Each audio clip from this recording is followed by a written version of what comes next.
मगर यही तो कोणार्क के सूर्य मंदिर में भी था।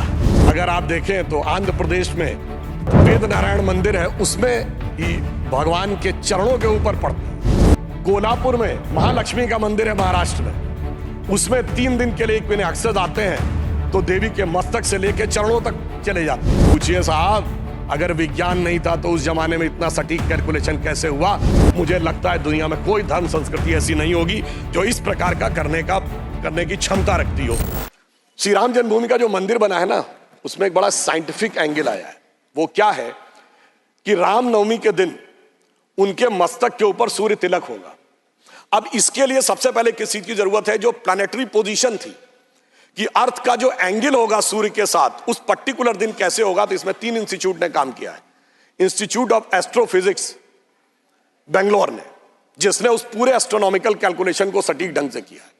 दूसरा है central building research institute Roorkee, जिसने कि उसकी व्यवस्था बनाने का काम किया। और तीसरी एक प्राइवेट कंपनी है जिसने वो कॉन्वेक्स लेंसेस के थ्रू कैसे वो अंदर आएगा और ठीक उसी बिंदु के ऊपर उस दिन केंद्रित होगा, ये व्यवस्था की है। मगर मैं अपने विरोधियों को बताना चाहता हूं, आज तो एस्ट्रोफिजिक्स का इंस्टीट्यूट है, आज तो हमारे पास इतनी टेक्नोलॉजी है, मगर यही तो कोणार्क के सूर्य मंदिर में भी था। यही तो अगर आप देखें तो आंध्र प्रदेश में वेद नारायण मंदिर है, उसमें ही भगवान के चरणों के ऊपर पड़ती है। कोल्हापुर में महालक्ष्मी का मंदिर है महाराष्ट्र में, उसमें 3 दिन के लिए एक महीने अक्सर आते हैं तो देवी के मस्तक से लेकर चरणों तक चले जाते हैं। कर्नाटक के श्रृंगेरी में जो मंदिर है उसमें 12 महीनों में अलग अलग सूर्य की गति पड़ती है। पूछिए साहब, अगर विज्ञान नहीं था तो उस जमाने में इतना सटीक कैलकुलेशन कैसे हुआ जो आज इतने बड़े बड़े सैटेलाइट्स के बाद होने की बात आई है? इसलिए मैं कह सकता हूं कि इसके लिए हमें इस विचार पे धर्म और संस्कृति के साथ इस विज्ञान पर भी गर्व करना चाहिए।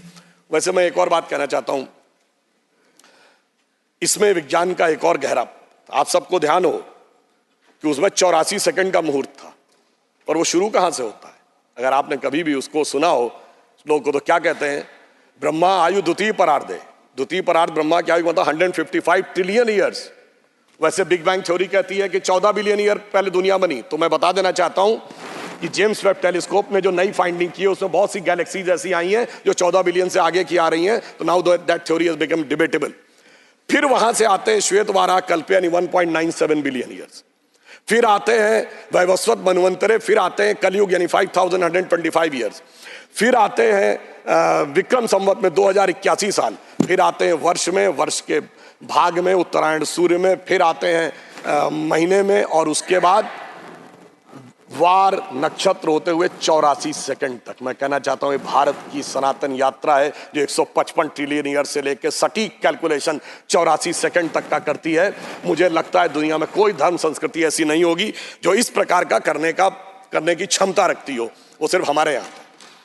मगर उसके बाद भी माननीय सभापति महोदय, मैं कहना चाहूंगा कुछ लोगों को, और इस बारे में दुनिया के सबसे बड़े कॉस्मोलॉजिस्ट कार्ल सैगन, जिसने first man made object Voyager जो सोलर सिस्टम के बाहर गया है उसका जो मैसेज है कंपोज किया है, उसने लिखा है, उसका वीडियो कोई जाके चेक कर सकता है। Now only the ancient calculation of Hindus matches with the modern scientific calculation, cosmological calculation.